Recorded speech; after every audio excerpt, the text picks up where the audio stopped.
मार्ग में जावे तो लोग जवाब करें, वो क्या कह रही है? गृहपति मात पिता मोहित रासत हसत बटाऊ लोगरी। ये रास्ता चलते हंसी करते हैं। अब तो ये मन में आ गई है कि जी हंसे बिना नहीं माने, और मैं तो चिकना खड़ा हो गई असर ही। अब तो जी ऐसी बनी आई बिदना रजो संजोगरी। ये टोके बिना नहीं माने और मुंह पे असर नहीं हो। क्या है ये? स्नेह की वो भाव है महाराज। वास्तव में गोपियां सबकी वंदनीय है। धन्य कृष्ण प्रेम, कृष्ण सुखार्थ, ऐसा त्याग वो कहीं उदाहरण नहीं मिलेगा। कल भी मैंने यही बात कही।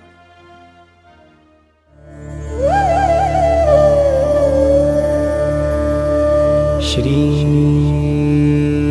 कृष्ण शरणं मम।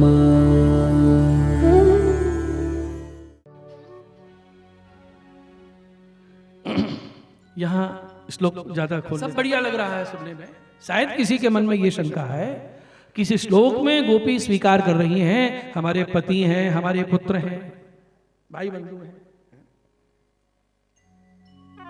तो एक तरफ तो ये कहा जा रहा है कि वेदों की ऋचाएं हैं, ऋषि हैं, श्रुति रूपाए हैं, ऋषि रूपाए, और दूसरी ओर पति हैं, पुत्र हैं। तो पति हैं तो विवाह हुआ है, विवाह हुआ है तो संतान आदि गर्भ धारण किया है, तभी तो लौकिक स्त्री की तरह पुत्र आदि का जन्म हुआ है। तो पति संबंध हुआ, संतान का जन्म हुआ। यही गोपियों ने यहां पधार के किया। तो गोपियों में और फिर साधारण स्त्रियों में अंतर क्या हो गया? ये वेद की ऋचाएं और ये और क्या हो गया? तो ये मन में प्रश्न पैदा हो सकता है।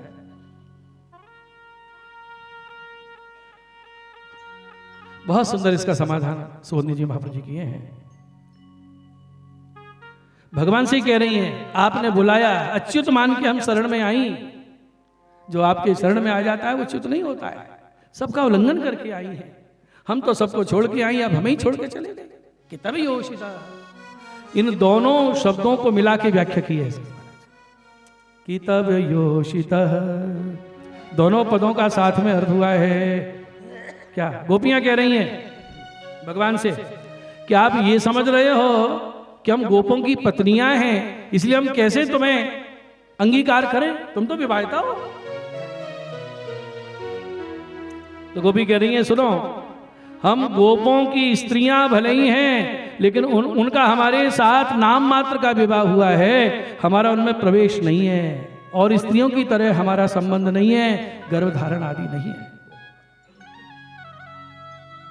तो ये क्या है कि गोपों का स्त्रियों के साथ ये कपट है। कि तब माने कपट, योषिता माने स्त्रियां। ये क्या है कपट? कि योग माया ने गोपों की रचना कर दी है और पुत्रों की रचना कर दी। तो गोप क्या समझ रहे हैं? ये हमारी पत्नी है। सासू जी समझ रही हैं ये हमारी बहू है। सोनी जी देखिए, कितवा नाम वयं संबंधिन्या, हमारा उनमें प्रवेश नहीं है। अतोस्माकं तेषु न प्रवेशः। संबंध की बात तो छोड़िए, गर्भधारण की तो बात छोड़िए, प्रवेश भी नहीं है। तो योग माया ने रच दी है ये गोप ग्वाल। कैसे? बोले अभी आगे आएगा कि रास में गोपियां आई हैं और गोप उनको वहीं देख रहे हैं घरों में। नासूयं खलु कृष्णाय मोहितास्तस्य मायया, गोप माया से मोहित हो रहे हैं, पासर में ही देख रहे हैं पत्नियों को। मन्यमानः स्वपासर स्थान स्वान स्वान दारान प्रजऊ कसा, पत्नियों को पास में देखो। तो जैसे योग माया ने यहां रचना कर दी तो वहां भी रचना कर दी। तो प्रश्न ये होता है कि आवश्यकता क्या है ये गोपों को रचने की, पुत्रों को रचने की? यही इसका गूढ़ भाव। जरूरत क्या पड़ गई कि योग माया को प्रेरणा दी भगवान ने रचना करो? तो सुनिए इसका उत्तर यह है, इन विवाहिता गोपियों को, यद्यपि इनके पति तो कृष्ण ही है, श्रुतियां हैं महाराज, ये रचना इसलिए कराई गई है कि इन गोपियों को भगवान में परकीया भाव का अनुभव हो। अब आप कहोगे परकीया क्या है? सभी खुलवाए लोग, परकीया क्या है? 11वें स्कंद में भगवान उद्धव जी को सुना रहे हैं कि गोपियों ने ऐसा प्रेम किया है, एक एक पल युग के समान। बड़े सुंदर श्लोक हैं 11वें स्कंद में, उद्धव के सामने खोले भगवान और एक आज्ञा की है, मत कामा रमणं जार जा। 11वां स्कंद, मत कामा रमणं जार मस्वरूप विदो बला ब्रह्म मां परमं प्रापु संगाच्छद सहस्रशः। जार भाव से मेरा चिंतन करके, किसी को तो यह भी ज्ञान नहीं था कि मैं भगवान हूं, उनका भगवत भाव नहीं था, केवल जार भाव। जार भाव से सैकड़ों हजारों गोपियों ने उस फल को प्राप्त कर लिया जिसके लिए बड़े बड़े ब्रह्मा शिव आदि लाला, केवल जार भाव। अब जार भाव क्या है? लोक में ये दोष है, अपराध है, अलौकिक में ये भाव है। समझो जार, समझो जार क्या है? जार भाव। पति के होते हुए दूसरे से प्रेम करे, ये जार प्रेम है। ये दोष है लोक में, दोष है ही बड़ा है, दोष है सबसे बड़ा। लेकिन यहां ये क्यों स्वीकार है? इसलिए कि भगवान के अलावा कोई और पति हो सकता है? ये बात भगवान के लिए लागू नहीं होती। लोग सबके पति, उनके पतियों में वही विराज रहे अंतर्यामी। तो इसकी जरूरत क्या पड़ गई? क्यों भगवान ने ये सब रचना की है? प्रेम के सिद्धांत को समझिए। यहां देखो, स्वकीय भाव और परकीय भाव, ये दोनों भाव हैं। हमारे वल्लभाचार्य जी स्वकीय रस का आस्वादन कर रहे हैं लीला का, और श्री विठलनाथ जी चंद्रावली स्वरूप में परकीय रस का अनुभव। परकीय रस क्या है?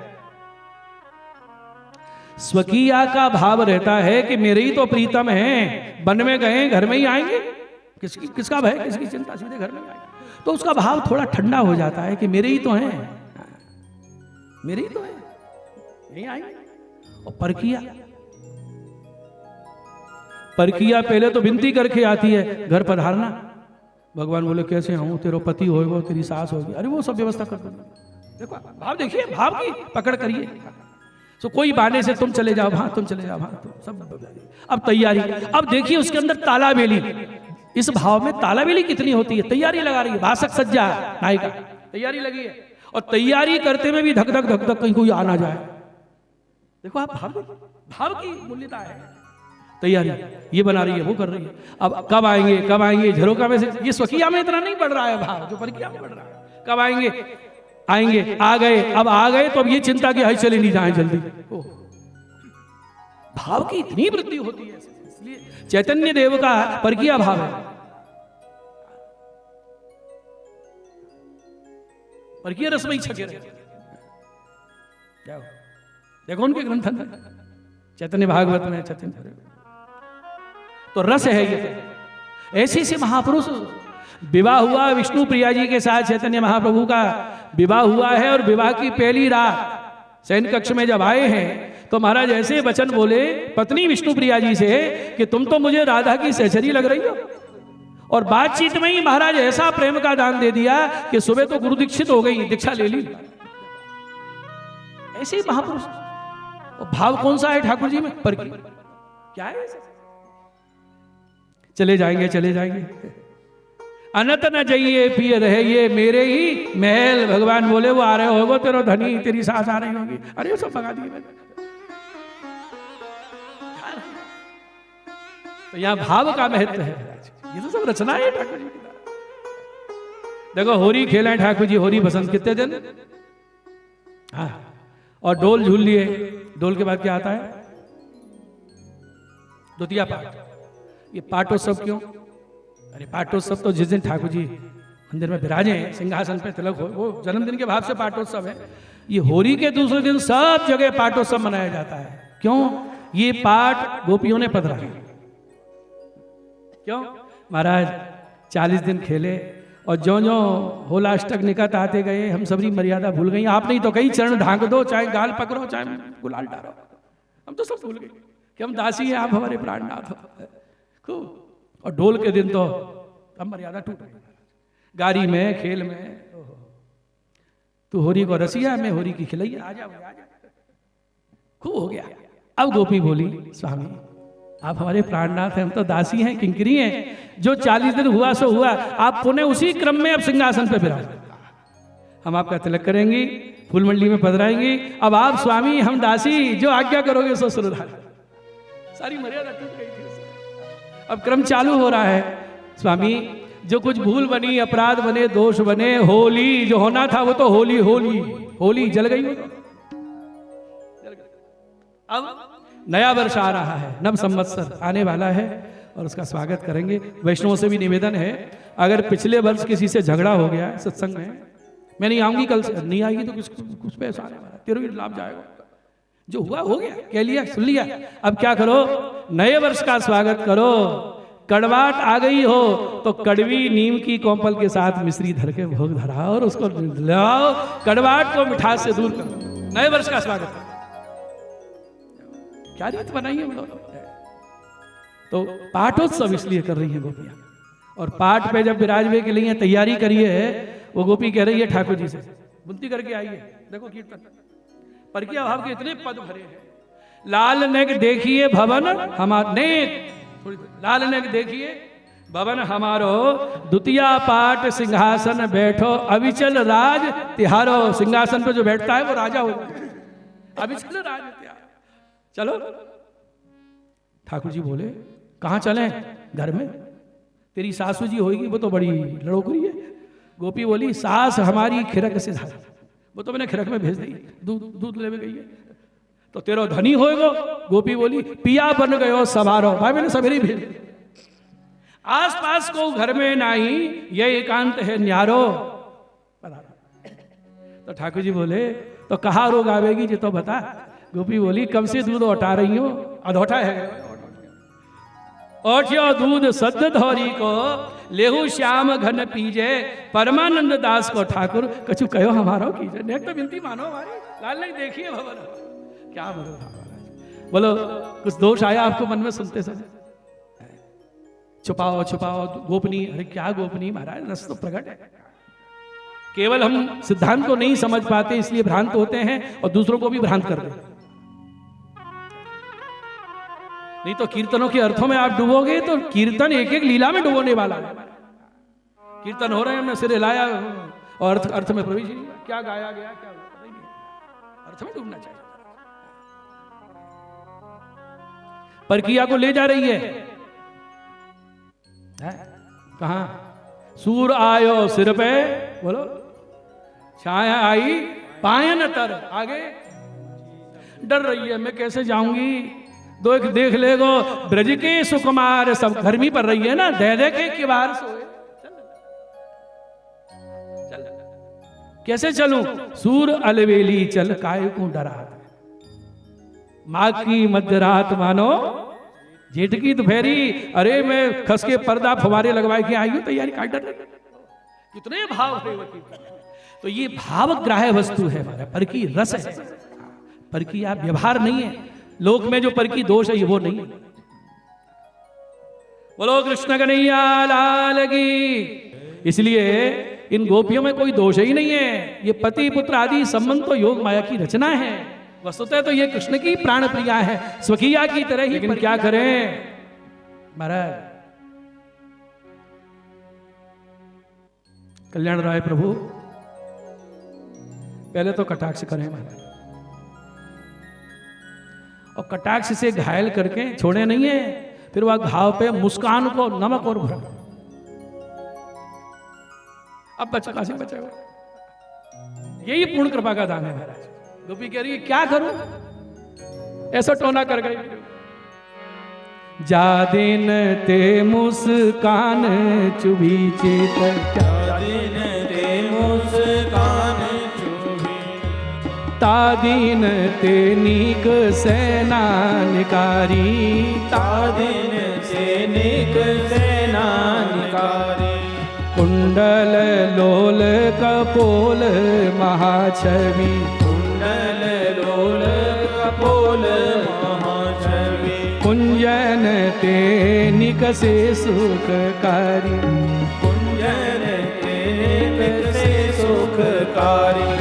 हो सखी आवत ही डगरे, हो गली, डगरे माने गली।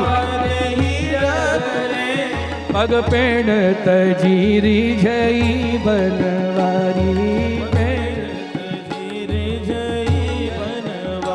रस खान परी मुस्कान के पाननी, खान परी मुस्कान के कौन करे कुल कानी बिचारी, कौन करे कुल कानी बिचारी। कृष्ण कन्हैया लाल की। 17वां श्लोक। रहसि संविदं प्रीक्षयोदयं प्रेषिताननं प्रेमवीक्षणं दूरस्त्रियो वीक्षधाम ते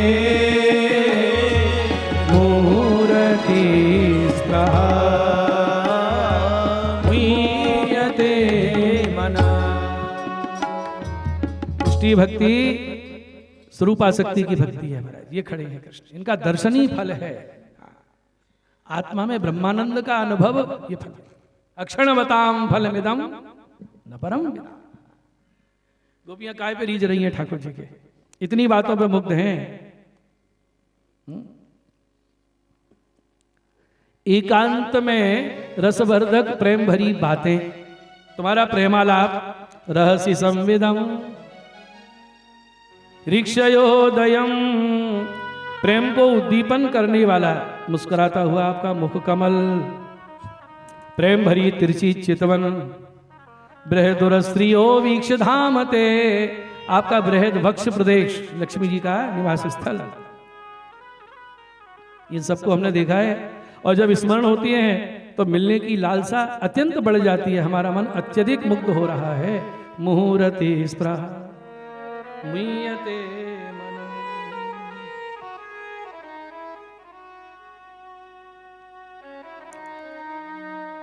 देखो, जिसको रोज दर्शन हो रहे हैं, रोज हाथ पवित्र हो रहे हैं, कैसे भुला सकते हैं।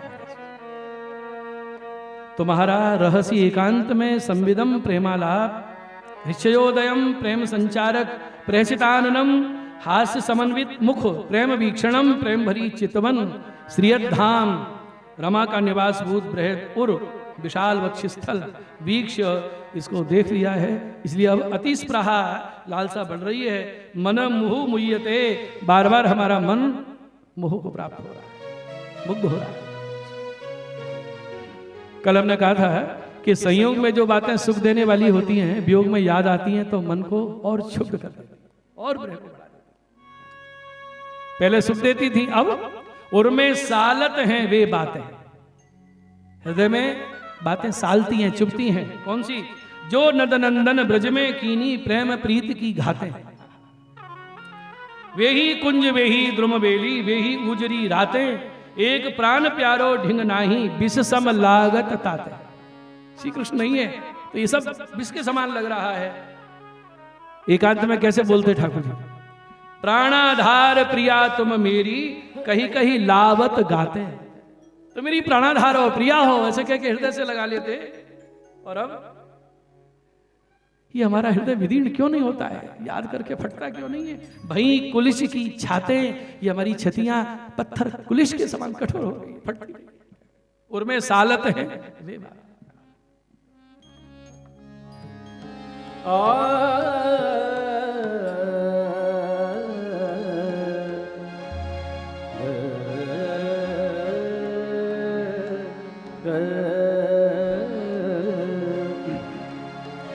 उर्मे सालत है वे बातें, उर्मे सालत है वे बातें, उर्मे सालत है वे बातें, उर्मे सालत है।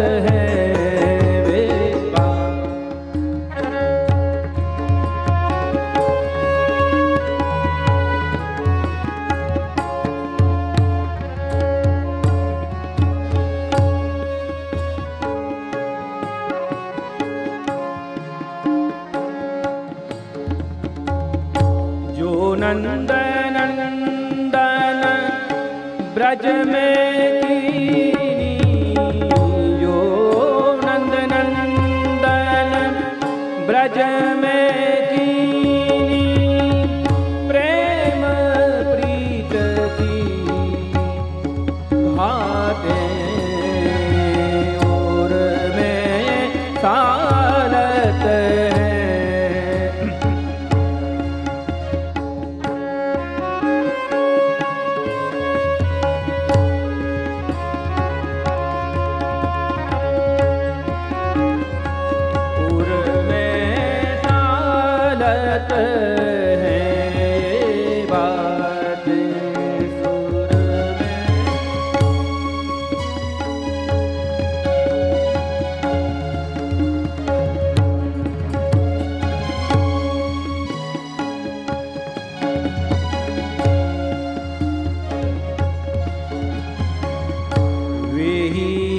कुंज वेही द्रुम बेली, वेही कुंज वेही द्रुम बेली, वेही उजेरी रातें।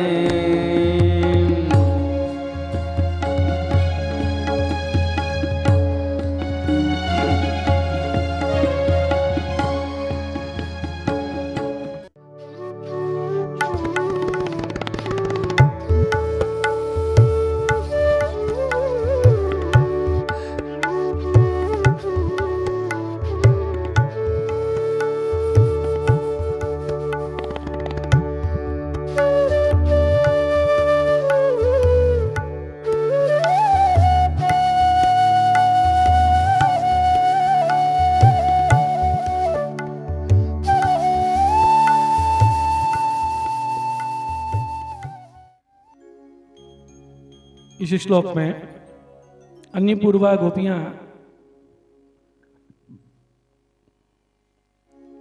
तामस तामस भाव से श्रेष्ठ भाव वाली हैं, इसलिए इनको तामस राजस भाव आचार्य आज्ञा कर रहे हैं। इन पर मुग्ध हैं गोपियां। ऐसा ही मिलता जुलता भाव प्रणय गीत में गोपियों ने गाया था। सेम ऐसा ही जो कहते हो। यहां कह रही हैं प्रहसिताननम प्रेम वीक्षणम बृहदुर स्त्रियो वीक्ष धामते मूर्ति स्प्रहा बीयते मना। ऐसा ही मिलता जुलता भाव प्रणय गीत में आया। वीक्षालका व्रत मुखम तब कुंडल श्री गंडस्थलाधर सुधं हसिता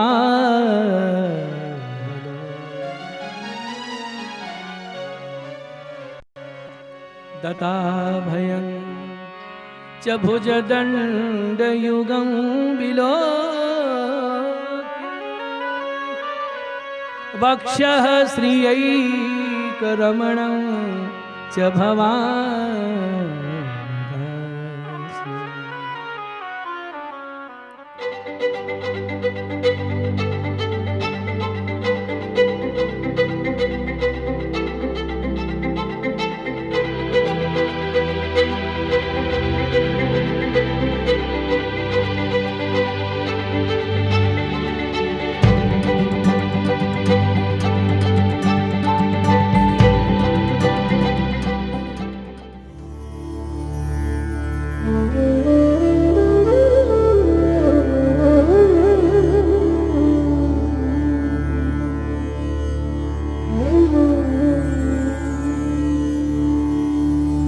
सुंदर गोपालम